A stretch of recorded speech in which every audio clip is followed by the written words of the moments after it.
Ruble of Love to Color My World, and today I'm going to walk you through the steps to put together block 6 in the Sunshine and Shadows Block of the Month quilt. You can see it right here on the quilt behind me, and it is made up of 8 rectangles. We've got 4 gray rectangles and 4 yellow rectangles, and then white squares for the corners. So let's get started. So the first thing I'm going to do is draw a diagonal line on the wrong side of 2 white squares. And if you're using a white on white tonal fabric like I am, you're going to want to double check that you've got the wrong side up, because sometimes it can be hard to tell. So I'm going to draw my diagonal lines. And then I'm going to position them on my yellow rectangle. So my first one is going to go with the diagonal heading towards the upper right corner. And then I'm going to stitch on that line and fold this back. And the second one, which we'll do afterwards, will go parallel to that. So I've got my square stitched on. Now it's time to trim it. I'm going to align a 1/4 inch seam allowance on my stitched and drawn line, and then trim off that excess square. Take it over to my iron. I like to give it a little press to set the stitches before I press that corner open.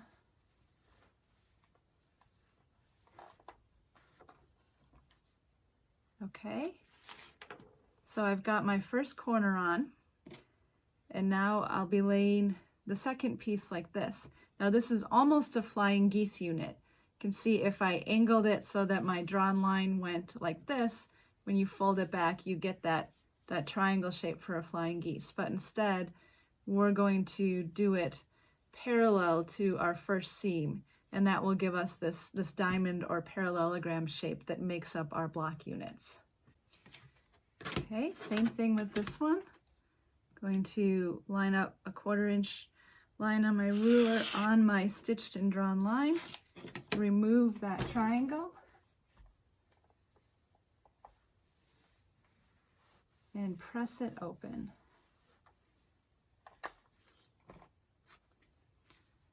So here's one of my block units. I'm going to make 8 of these. 2 in each of the yellows and 2 in each of the grays, and then we'll look at putting the block together. So here's a quick tip for piecing all of these units. I like to chain piece them, do them all for one side at the same time for 2 reasons. First of all, it saves you time and thread because you're not clipping between each one. And second of all, by doing that, you can make sure that all of your squares are lined up in the same direction, so your parallelogram points in the correct direction. So I sewed all of the squares onto my rectangles, and then I'm going to trim each of them, press them open, and then I'll go through and sew the square onto the opposite end of all of them in the same way. So once you've got all 8 of your block units pieced, it's time to lay them out. We're going to lay them out in pairs. So the first gray pair is going to go horizontally, and then the first yellow pair is going to go vertically, and then the second gray pair will go horizontally again, and the second yellow pair will go vertically again. So we're going to sew the pairs together, and then we'll have 4 1/4 block units, and we'll join those together. So I'm going to move some of these out of the way, and let's look at joining 2 of these together. So at first glance, it looks like you don't have to worry about seams joining like you would, say, in a 4-patch. Actually, you do, and I'm going to show you a trick for that. So what we're going to do is flip this over on top. And what you want to do is find the spot about a 1/4 inch down where the seam on this side aligns with the seam on that side.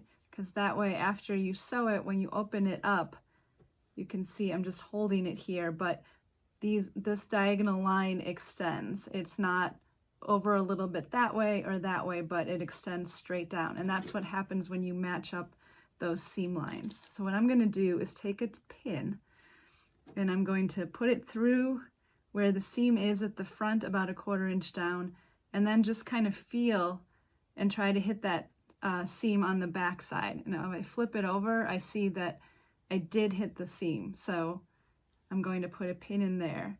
And if I had not, I would just keep trying again. It's sort of a trial and error thing because you can't look at both sides at the same time. So I'm going to put in a couple pins, and I'm going to sew the 1/4 inch seam allowance down here, going through that point where my pin is hitting the seam.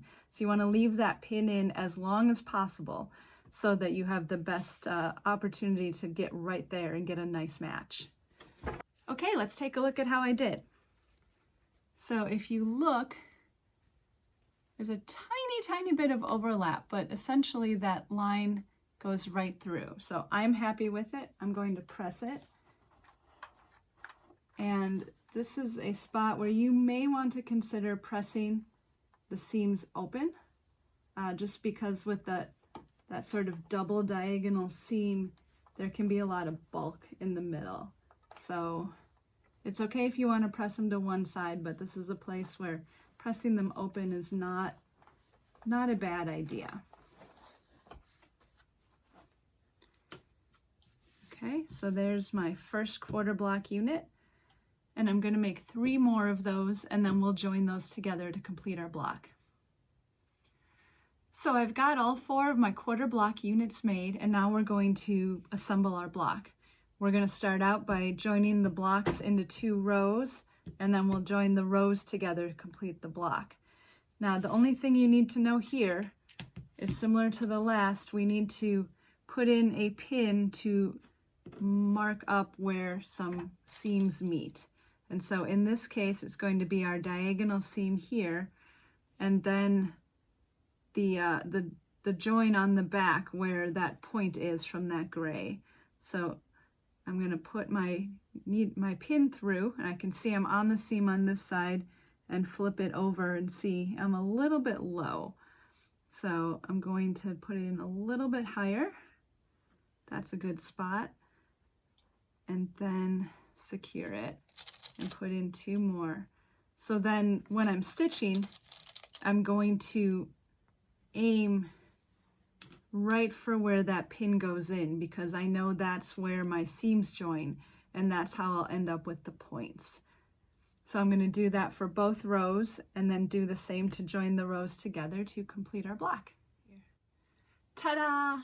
Here's block number 6, all complete. We've got our yellow and gray parallelograms, and then the white corners that add interest around the outside and create this square in the middle, which will be a lot of fun for machine quilting. So now we're halfway done with the blocks for our full sunshine and shadows quilt. And if you need to catch up or you've missed any of them, don't forget there's a video tutorial for each one. And next month, we'll be working on this star block for block number 7.